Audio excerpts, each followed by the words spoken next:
3 weeks ago, Debbie Lindsley was murdered in broad daylight on a suburban train journey to Victoria that took only 31 minutes. It was a case that made national headlines. Debbie was 26 years old and worked as a hotel receptionist in Edinburgh. She'd been visiting her parents to prepare for the wedding of her brother Gordon. Both he and her mother helped us by taking part in this reconstruction of the events on the day of the murder. Debbie was looking very much forward to her brother's wedding. She was very excited about it. She was looking forward to being a bridesmaid. When she went for a fitting at the beginning of March with the other two bridesmaids, she looked lovely in it. Debbie was staying with her family for 3 days after a hotel management course in London.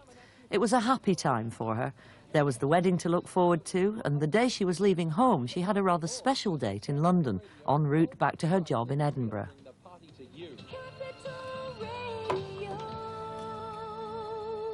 She'd been on this course from her hotel.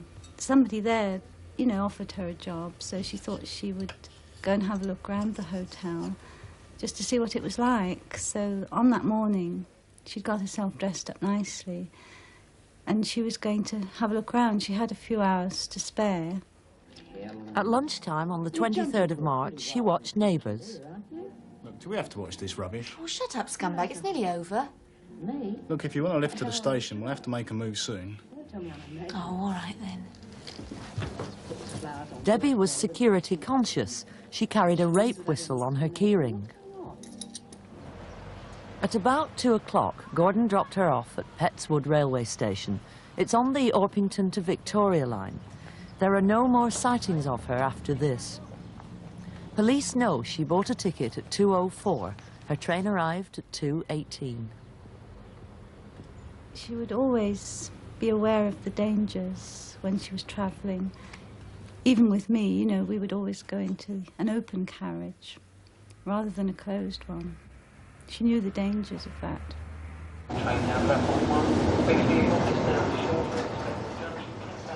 But Debbie was a smoker, and on this train, one of the few smoking areas was a single compartment, so she got in. It was at the front of the second carriage.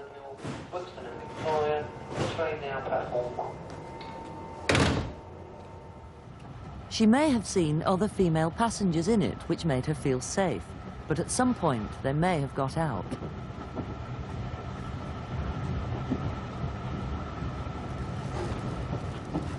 Police believe she smoked at least one cigarette, and almost certainly she started eating one of her sandwiches.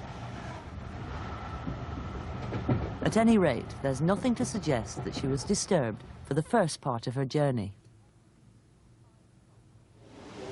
Penge East is 5 stops from Victoria. The train arrived on time at 2:34. A witness remembers seeing a man hurriedly changing carriages. Penge East. This is Penge East. Another incident occurred after the train left Brixton.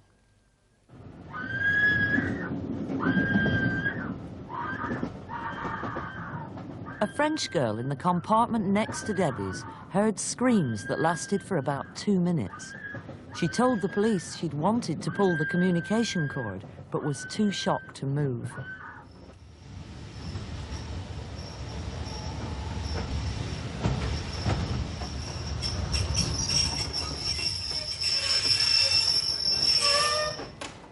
When the train arrived at Victoria, the girls spotted a man with red hair walking away from near Debbie's compartment. She followed him.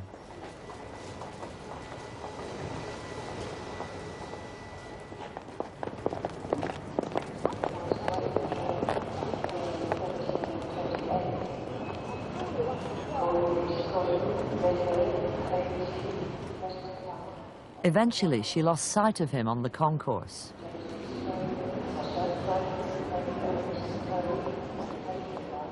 Meanwhile, the train was being checked for left luggage.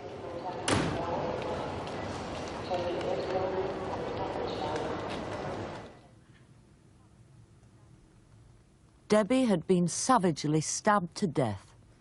There was no apparent motive for the attack. The ticket collectors at Victoria say 30 to 40 people got off that train. but so far only 26 have been accounted for. Police have now established that Debbie's attacker was injured in the struggle. A man with a cut face was seen walking away from platform 2 about 10 minutes after the train had pulled in. A little later that afternoon, in the gents' toilets at Victoria, another witness spotted a man cleaning a cut on his head.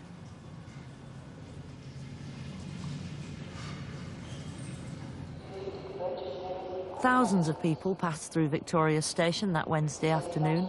They could have been travelling to anywhere in the country or even abroad. Any one of them might help identify Debbie's murderer. Well, the officer in charge of the case is Detective Superintendent Alec Edwards. Now, can you just point out, we've got a model here of the train, where exactly did Debbie get on? Yes, this is the front of the train, this is the second compartment, and this is the compartment that Debbie actually got into. Surprisingly, we haven't any witness who saw Debbie alive from the time she was dropped off by her brother until she was found dead some 30 minutes later. And yet she was wearing very striking clothes, wasn't she? Yes, she was. She's a good-looking girl.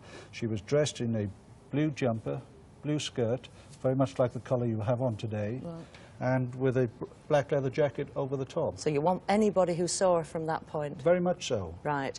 Well, let's move on to the man at Penge Station, seen changing carriages. What about him? You have a description of him, don't you? Yes, I have. He's aged 30 years, stocky build, dirty blonde hair, scruffy, pale brown jacket. We urgently need to trace that person to eliminate him from the inquiry. So he may not necessarily be the person you're looking for. No, not at all. No, he may have other information for us. Now, then we go on to Victoria Station, where there are 3 different sightings. The first one by the French girl who heard the awful screams. And do you have a description of the man she followed? Yes. He's aged about 40, well-built, muscular rather than fat, reddish-brown hair, moustache, which follow the contour of his lips, light windsheeter and grey trousers. And what about the second sighting? Now, that's not the same description, the man with the scratch. No, it's not the same sighting, and we do not think they are connected.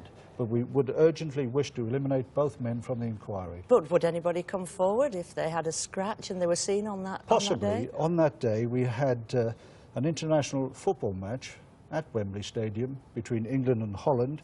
We know that there were scuffles in the area. It may well have been he was involved in one of those scuffles and is just an innocent passerby. What about the murder weapon? It's described as possibly a good quality kitchen knife. And that suggests that perhaps it was premeditated? Yes, it's unlikely that anybody would find that in a carriage. That person had it with him when he left his home that day. And finally, the one thing that's emerged is that there's probably a lot more people on that train who you haven't actually interviewed yet. Yes, we've analysed the witnesses' statements. Now, we now believe that there are possibly up to 20 other persons we need to trace. They must come forward, mustn't they? Yes, we need the assistance of anyone who can help in this inquiry. What about this motiveless murder? I mean, it was an awful story and it hit all the headlines. A lot of people have been upset by it. Yeah. A very savage attack, made more disturbing by the fact that it was in the middle of the day in such a public place. We need to catch that person. And an incentive, possibly over £35,000 reward, 30,000 reward for that, of any information. Here's the number if you want to call, 01 811 8055. Or if you prefer, here's the direct line to the murder incident room, 01 434 5175. That's 01 434 5175. In the past 2 months, or maybe you've seen a Midland Bank Cashpoint card in the name of M.L. Gomez. If so, you may be able to help our London colleagues solve a murder. Marina Copple lived in Chiltern Street, central London.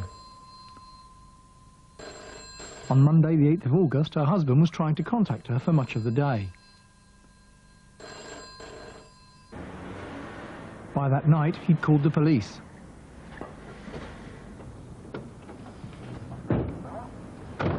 We have a duty officer. We've got a murder scene here, over. What do we know so far, John? Her name was Marina Copple. She was 39 years old. Her husband couldn't get her on the phone, so he came round. And he found the body? Yeah, just in here, in this bedroom. Marina had lived in Marylebone for some time. Marina, she was a very nice lady False breakfast for Marina. She's been coming into the shop for 10 or 15 years probably. I'm fine. How are you, Eli? She always had the same, which was egg, bacon and tomatoes. So. Did you have a good weekend? Yeah. As a customer, I would say that she was the nicest and more pleasant person you could find. Can I have my usual? Yes, sure. I just can't imagine her doing any harm to anybody. Marina Copple was 39 years of age. She came to London from Columbia about 15 years ago, and for the past 7 or 8 years had been practicing as a prostitute. She advertised her services as a masseuse in a number of local newspapers, as well as publications like What's On. She changed her first name and may have been known as Sandra, Rosita, or Maria. She was also known, as far as surnames are concerned, as Gomez, Angira, or Angerita. We have spoken to some of her clients, but it is important that we speak to all of them. And we would obviously prefer that those persons made themselves known to us. On Monday the 8th of August, one of the last people to see Marina was her neighbour. My name is Mrs. Miller. I'm Marina. How do you like your new flat? I love it. I just moved in 2 weeks ago. Have you found the shops yet? She was my new neighbour. I thought it was a good time to have a chat. I thought she was very pleasant, very bright, and Marina offered to do shopping for me if I needed any. She had a car and it would be no trouble for her. Very kind of you. I'll remember. Goodbye. I never saw her after that.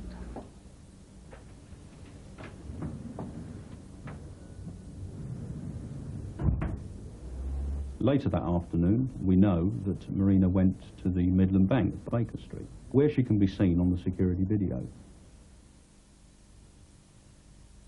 After that, we know little of her movements, but what I would ask for is that if anyone spoke to her, if anyone saw her, or indeed telephoned her that day, I would ask them to make themselves known to us. Marina telephoned her family in Columbia, and we know nothing about her movements after that time, other than later that day, approximately within the coming 8 hours, she was murdered. Nearby, in Vauxhall Mansions, not far from our scene, a blood-stained piece of blue cloth was found. It measures approximately 30 by 30 inches, and is probably best described as a small tablecloth. It may be that it's not connected with our inquiry, but it's important that the person who put that cloth under the car comes forward. Cases concerning the murder of prostitutes are notoriously difficult to investigate. We understand that people are reluctant to come forward and give information.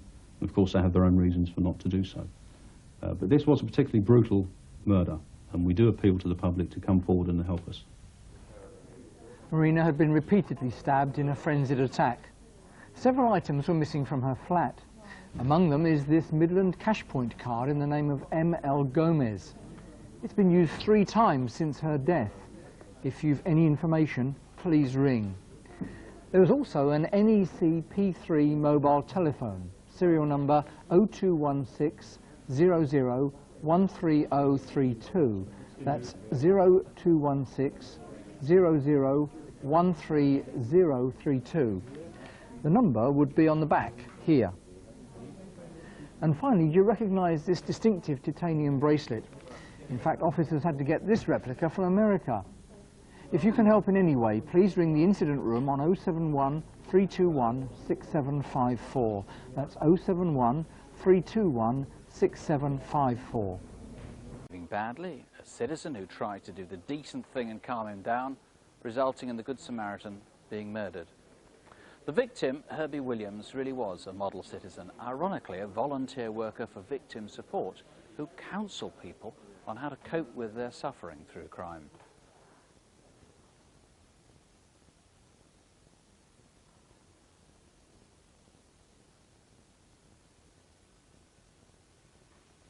I suppose he was a person who was ideally suited to being a volunteer with victim support because he was a gentle person, he was caring, he was generous with his time, and I think he was willing to listen to people.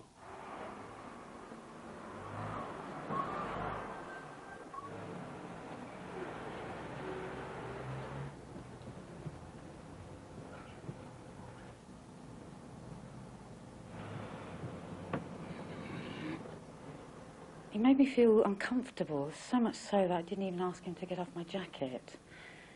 I remember thinking that the bus was fairly empty, so why did he have to crowd my space?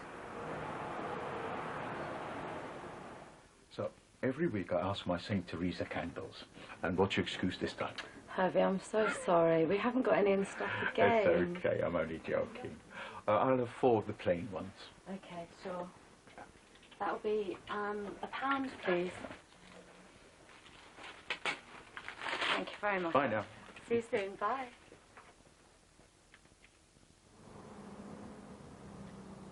I didn't look at him. I felt this energy from him which made me afraid to do anything that might upset him.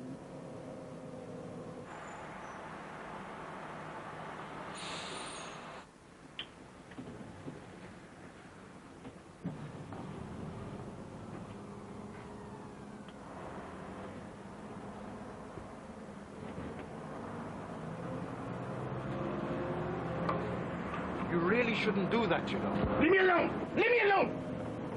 You don't have to behave that way. Leave me alone! I've got a knife. Cut you. The man just exploded straight away. He was shouting abuse continuously. He could have turned on anybody. It looked so mean. I said to myself, oh, I better keep quiet. Maybe this man might jump up on me next.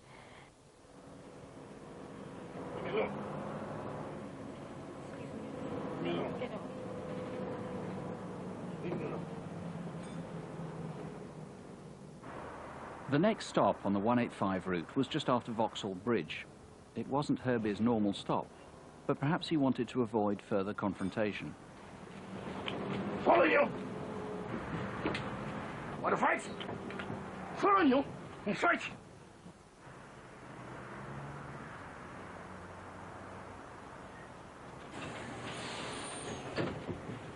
Got a knife! Oh, please, leave me alone. I've done nothing to you. Leave me alone! Please! Leave me alone! Just leave me alone! All of us started shouting, oh, he's got a knife, he's got a knife. So I said, why can't you run away? Because if it was me, I would definitely take off.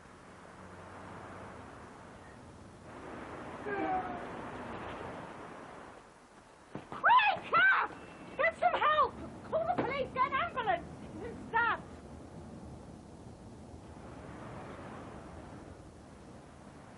I've never seen something like that in my life, somebody just killing or stabbing somebody, broad daylight. I said, no, you can't get away with this.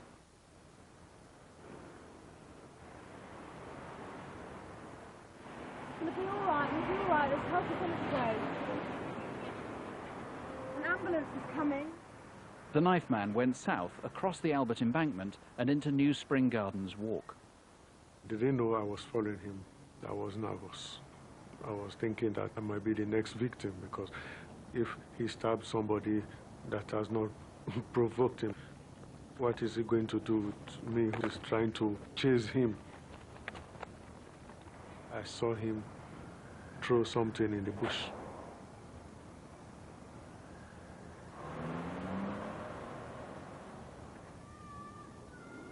All I really wanted to do was to locate exactly where he was going, and it would be easier for the police to get hold of him. That man has just stabbed somebody. Please call the police. Just call the police. Sure. He had a rough face with wide eyes, a beard and bushy dark hair with grey flecks. He was short to medium height, light-skinned with a West Indies accent, and aged in his mid-40s.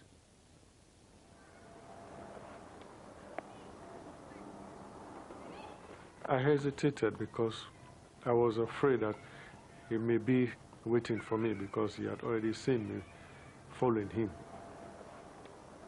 I couldn't find him, and I was really angry or disappointed with myself that I've missed him because he was so close to me and I just lost him like that. The knife had gone through Herbie's heart, and an airborne doctor performed surgery at Vauxhall Bridge. But Herbie died shortly after arriving at hospital. It's a terrible waste of someone who was doing an awful lot of good. in this world and would have continued to do that, I'm sure. And yet it's taken away in a very short and in a very violent way. Mike, Petra, from the killer's behaviour, presumably he's mentally ill, he's psychotic. That's one of the lines of inquiry we are pursuing. Herbie's attacker was very agitated, aggressive, totally unpredictable, and of course he was armed with this knife. If there's anybody out there in the field of mental welfare that recognises the photo fit or the description, I'd ask them to give us a ring. Psychologists, psychiatrists, psychiatric nurses, psychiatric social workers. He's probably been through community care of one sort or another. Yes, that's a possibility. The other possibility is that he's on drugs. And once again, anybody who has, in another agency, who has dealings with this kind of person, recognises the photo fit, please give us a ring. Very traumatic, this, for all the people on the bus who saw it happen. There were a large number of people on the bus. Yes, there were 37 people on the bus, and so far 14 people have come forward. 14? Yes. So 23 you haven't traced yet? No, it is a bit disappointing, but perhaps those people were frightened, apprehensive of coming forward to police. What I would say to them, it's imperative for this inquiry that you make yourselves known and you speak to us. Mike, presumably they didn't know that you needed to talk to them. There's something they couldn't forget. Most of them saw it happen. Of course, the bus stopped there and they had to get out at Vauxhall and virtually walk past the body. I understand what you're saying, but everybody who left the bus there would have walked past Herbie lying on the pavement. This is the 185 bus. It happened at Vauxhall Bridge, Wednesday the 15th of July. Where was the bus going on to? No, the bus travels from Kensington, Camberwell, Catford and then on to Lewisham. And I'm pretty confident that our man either lives or has connections with this particular part of London. So you're particularly with psychiatric workers and so forth down in that southeast South of London, yes, South London area. It could have been that he came from and lived in the Victoria area where the bus started. Yeah, I agree. And we've made extensive inquiries in there. We've seized endless amounts of TV videos. Unfortunately, our man does not appear on those videos. But if you were in the area of Victoria on that day and you think you've seen our man, again, please give us a ring. We've given a good description of him. The truth is, our actor is just slightly fatter than the guy you're after. The man, though in his mid-40s, looks very much like our actor, is actually quite fit, quite agile. Yeah, he is stocky, but he's not noticeably overweight, and he is quite fit. Now, after those shots we've just seen, he threw these trousers under a tree. This is one of the ones recovered. 3 identical pairs of trousers, grey with zips and so forth. You know the wholesaler that these come from. They've got no identifying details other than this washing instruction. Did he steal these 3 pairs of trousers? Or that is a real possibility. The waist sizes were 28, 28 and 30. They certainly weren't for him. As you've said, they were sold from a wholesaler in Whitechapel to a street trader or storekeepers in central London. So if you are a storekeeper, street trader, and you sold those trousers, again, give us a ring. Or had them stolen in mid-July. 0500 600 600 if there's anything you can do to help, please. Or ring the incident room 0181 247 8070. That's 0181 247 8070. From Stockholm had been in London for less than 2 hours before she was killed in an arbitrary robbery. This is an appeal to the killer himself, to his friends and relatives, and to a London cabbie who couldn't possibly have realised what his passenger had done.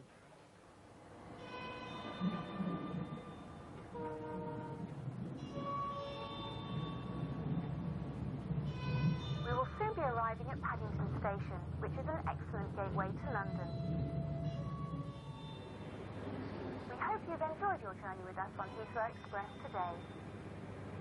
Thanks for travelling with us this afternoon, and we wish you a safe and pleasant onward journey. Welcome to London. I wish we could take the train straight to the apartment. Hey, Andre. And then a number 10 to the flat. And according to the guidance, you'll be passing the Albert Memorial on the way. Who's Albert? Someone who never had to shoot back on the platform. The family was staying near the Royal Albert Hall, and having taken a bus to Kensington Church Street, they walked into Kensington High Street to catch a number 10 towards Knightsbridge.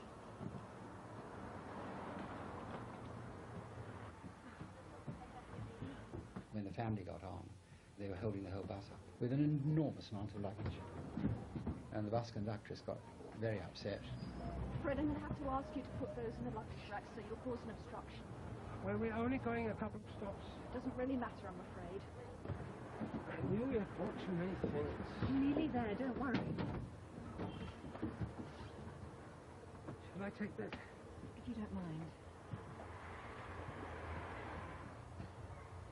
I do distinctly remember seeing him and saying, well, yeah, that's an extraordinary handsome chap. He had close-cropped Afro-type hair and a fairly tanned, dark skin.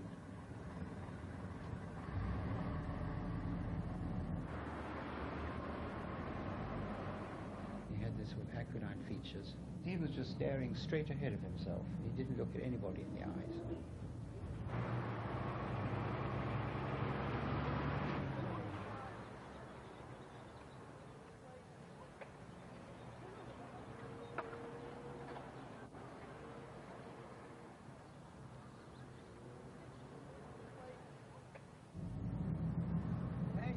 Look!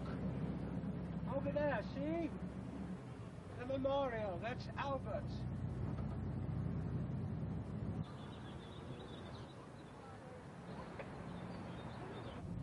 Just after the Albert Memorial, at the junction with Exhibition Road, with the conductor upstairs, an attempted handbag snatch. Her head went the most awful crack on the road. Did you see what that man just did? I jumped off. A van came along, and I thought, my God, he's going to hit her. I could see him running across the road, and I thought, well, if I can get round the corner, he can't go running at that speed indefinitely, and maybe I can keep this up for a bit longer. There were two people there standing on the corner, and they said, are you chasing somebody? I said, yes. Where is he? Oh, he's getting into that taxi. 5:25, Saturday the 27th of March. Who picked up this fare, now heading south down Exhibition Road? He was tall. I should think he was over 6 feet. He was slender. He had a little broad forehead and fairly high cheekbones and an aquiline nose.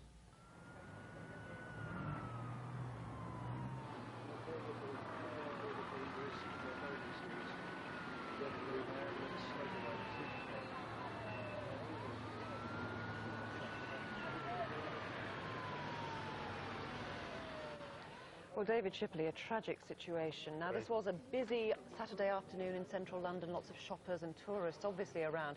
Do you believe that all the witnesses you need have come forward? You probably don't. No, I don't, actually. I do know that the number 10 bus that afternoon was extremely busy, very full of people, and only a few people have come forward so far. I would like to take this opportunity to appeal to passengers on the bus that day to either contact the studio here this evening or the incident room at Paddington Green Police Station. Right, now, what would people have noticed about this man who committed this awful attack? Well, we're not entirely sure where he actually got onto the bus, but we think it may have been outside the Royal Garden Hotel in Kensington Road. What we do know is that he travelled standing or sitting next to the victim on the lower deck of the bus when it travelled east along Kensington Road.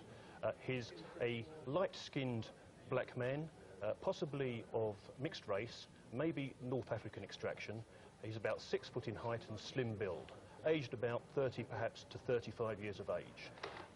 He had very close-cropped black hair. He was smartly dressed, according to witnesses, possibly in brown clothing, maybe even a suit. And what may be significant is that on the right side of his face, there may be a mole or a skin growth to the right of his right eye. That's a very distinctive description, and as we heard from one witness, he was a good-looking man. Apparently he was. Now, when he ran away from the incident, remind us of the route that he took. Yes, he jumped off the bus and ran back along Kensington Road. He was chased by a passenger from the bus. He was seen to turn left into Exhibition Road. He passed two members of the public on the pavement, two men in their 40s, Mediterranean appearance, who saw him apparently get into a black taxicab in Exhibition Road, which then drove south towards Cromwell Road. So crucially, those three witnesses are very essential to trace, aren't they? Those two men that were standing on the corner of the road. Yes. You haven't managed to track them down yet. And essentially the black cabbie, because he would know where he'd taken the chap. He would. The black cabbie is of vital importance to us. I'm positive he can further our investigation. So, bearing in mind, maybe a memory jogger, England were playing Poland at Wembley, I think, that day, weren't they? Yes. You might have been listening to it on the radio. Yes, possibly. And a man got in very flustered, presumably. Very flustered. He'd run some distance and very fast, so he would have drawn attention to himself. About 5:20 to 5:30 on Saturday, March the 27th. Thank you. 0500 600 600. That's live to detectives here in the studio, and it's a free call. And there are more detectives waiting on 0171 321 9640. That's 0171 321 9640. Elizabeth Stacy, a technician in the psychology department, had gone to work as usual on a Friday last November, Guy Fawkes Day.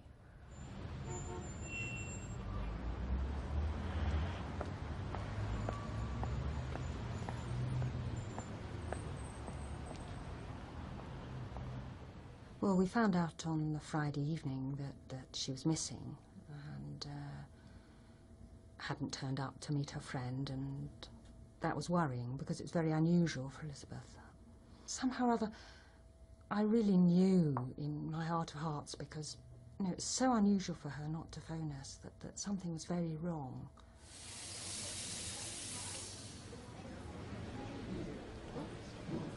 Hello, how are you?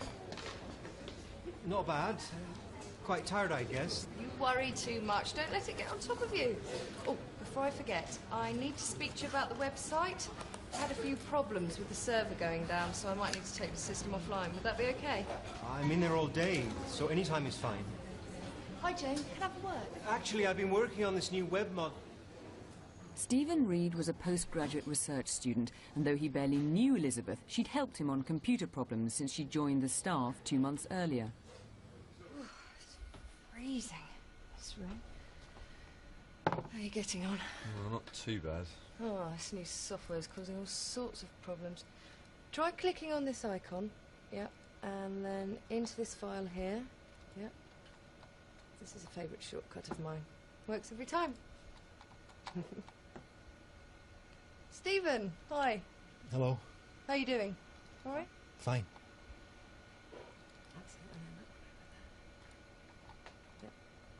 Liz, I'm sorry to bother you, but I can't seem to open Windows on the computer in the postgrad lab. I was wondering if you wouldn't mind having a look. Well, we've just finished up, haven't we, Gary? Yeah, fine. Yeah, okay. Couple of minutes. Right now?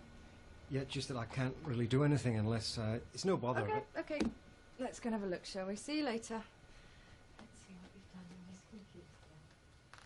computer. Okay, so it's this one, is it, Steve? That's right. Okay. I can't do a thing with it. All right, let's have a look. Well, seems to be okay. Mind you, these computers are always down all the time. Let me just try. Let's see what we've got in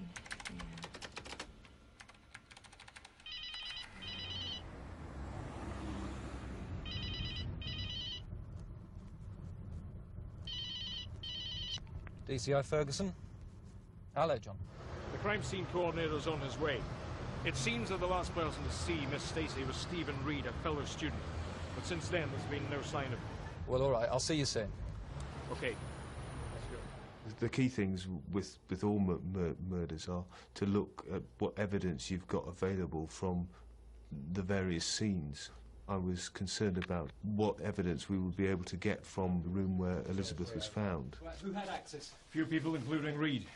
What do we know about Reed? He was a postgraduate student here at the university. A bit of a loner. Nobody seems to know very much about him.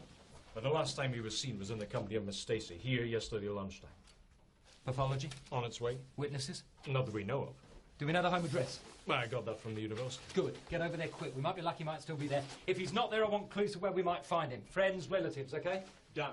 Stephen Reed had vanished from the university at the same time, and either he was another victim of the offence, or alternatively he was involved in the assault on her.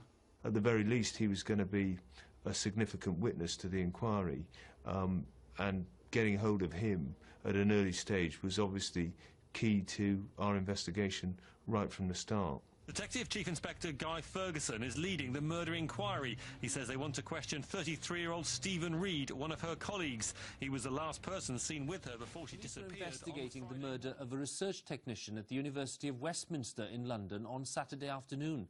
24-year-old Elizabeth Stacy was found bludgeoned to death in a locked room at the university. Police said she had fought desperately for her life.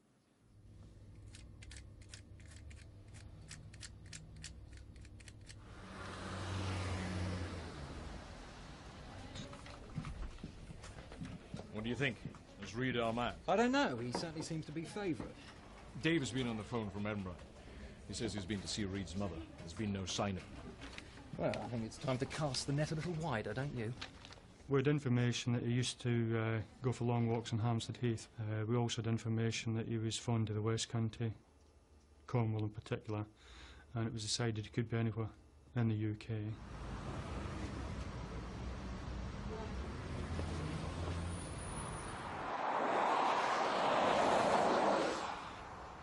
Somebody changes their name, doesn't seek employment, cuts himself off from the family, goes to an area of the country they're not associated with, and keeps a low profile. Obviously very difficult to find them.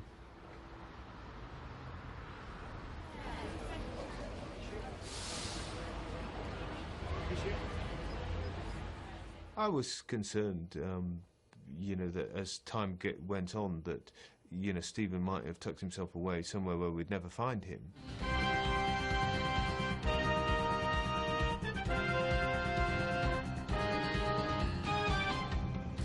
We start with the murder of the psychology technician Elizabeth Stacy and the disappearance of a university colleague. Research assistant Stephen Reed had asked her to help with a computer problem, and he hasn't been seen since. Guy Ferguson is now looking for him. And Guy, according to the papers today, you're now really worried about Stephen himself and his well-being. Hello, Infant Room Westminster. Yeah, you saw him on holiday last summer in Greece.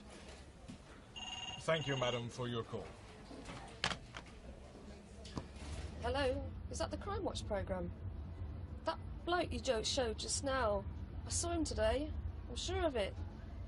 Yeah, he was selling the big issue on the Western Road in Brighton. There was no information or intelligence at all to suggest it would have been Brighton. That was a complete shock to us. Some sightings in Cornwall, one in Edinburgh, and one in Brighton. Yeah. I know, sounds promising to me, Gov. See you first thing in the morning. I was going to relocate a load of officers down to the West Country to pursue the lines of inquiry that had been thrown up by the Crimewatch programme.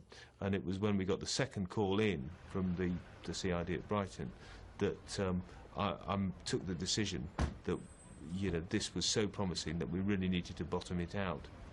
Are you Stephen Reed? No, I'm Robbie Foster. And I've got reason to believe that you're Stephen Reed. Therefore, I'm arresting you on suspicion of murder of Elizabeth Stacy. I was absolutely delighted. It had been a very intense inquiry. To hear that they had got him sounded very, very promising, and so it was a real break. Without Crimewatch's help, I don't think we'd have found him in Brighton. There were no leads to suggest he was there, no intelligence and no information.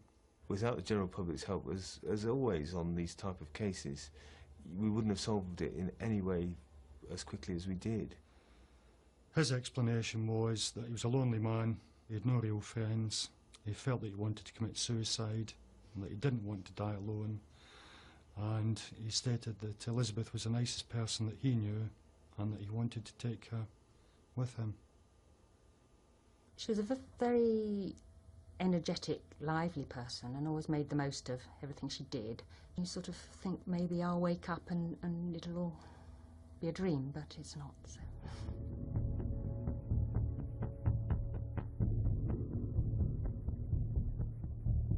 Party in the world, with 1.5 million people taking part. On the main day, that's the August Bank Holiday Monday, Greg Watson travelled in from the London suburbs with his girlfriend, Lisa Morgan. Everyone loved Greg, everyone. You couldn't help but love him. He's just, you know, he's a great guy.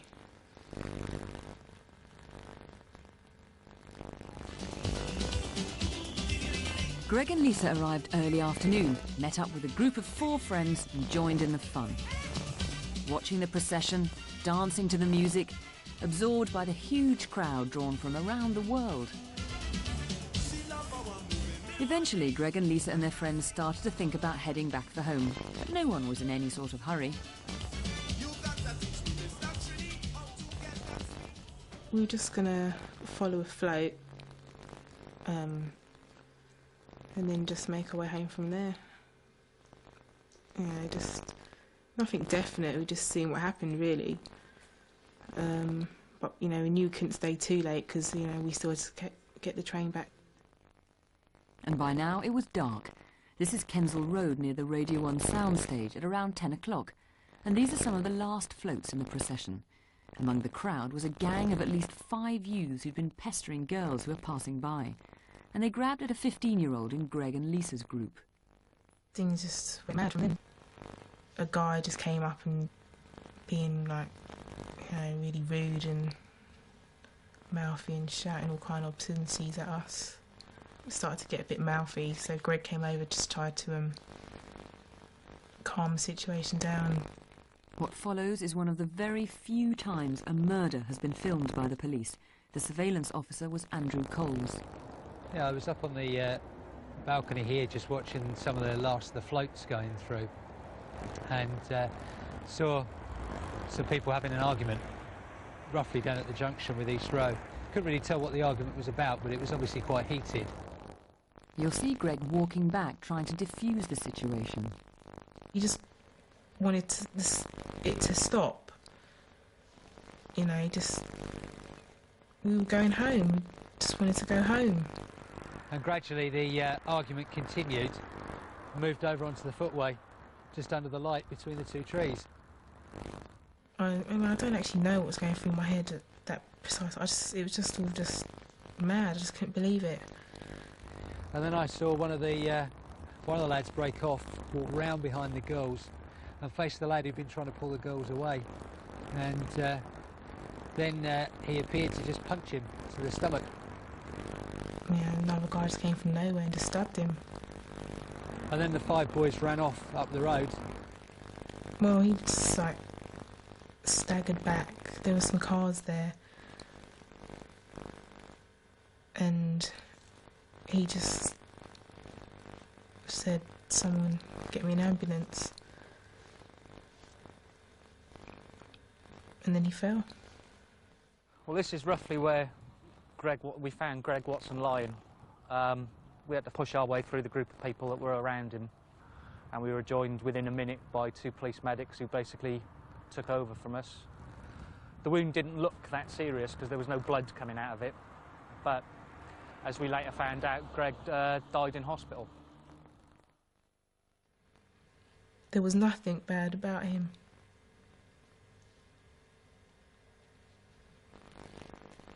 He was just perfect. Just that smile, you could you just see him coming around the corner, you could see the smile before you see him, you know, that type of happy-go-lucky person. Why I'm really torn apart, because he wasn't only my son, he's my closest friend. He's just a brilliant guy, brilliant. Now, that's not something I've ever seen before, and I have to say, I hope I never ever see it again. Now, Guy Ferguson, you're the officer in charge of this case. This seems to have been a totally unprovoked attack. Now, what about the gang? Do we know where they went next? What happened to them? Yes, we believe that they went off, and I think you can see on the map, from outside the Radio 1 soundstage at Horniman's Pleasance towards Ladbroke Grove. We're not exactly sure where they went, but they could have gone north or south from there. And what about the attacker? What can you tell us about him? Well, he involved himself in an incident which he had, you know, initially nothing to do with, and merely went in and did the attack without any preamble at all. He's in his late teens to early 20s. He's 5'8" to 5'10" tall. The most distinctive thing about him was that he had short black hair that was shaved at the side but longer on the top, perhaps in twists. And he was wearing a black hooded top with dark trousers. And what about the man who started the argument with Greg? What do you know about him? Well, he was wearing a green shirt which was open over a black vest. He is considerably lighter skinned than the attacker, but he is the same sort of age, same height, but of slimmer build. Now, some people might question the decision to show something like this, a murder, on television. And I should add, actually, there are scenes, much more upsetting scenes after the event of Greg that we have decided not to show. But what made you come forward with this footage? It's a decision we laboured long and hard over, really, and in consultation with Greg's parents. But we decided that it was appropriate to show it because it was such an unprovoked and horrendous attack, in an effort to appeal to people who might have vital information in regard to this, who have been reluctant to come forward. And also, we felt that I'm quite confident that there's somebody out there who knows the identity of Greg's killer and the green shirt man, and I want those people to come forward and tell us that information now for the sake of Greg's family. OK, well, there's a £10,000 reward. Call here in the studio on our free phone number. That's 0500 600 600. That's on the screen for most of the show. Or call the incident room on 020 7321 7228.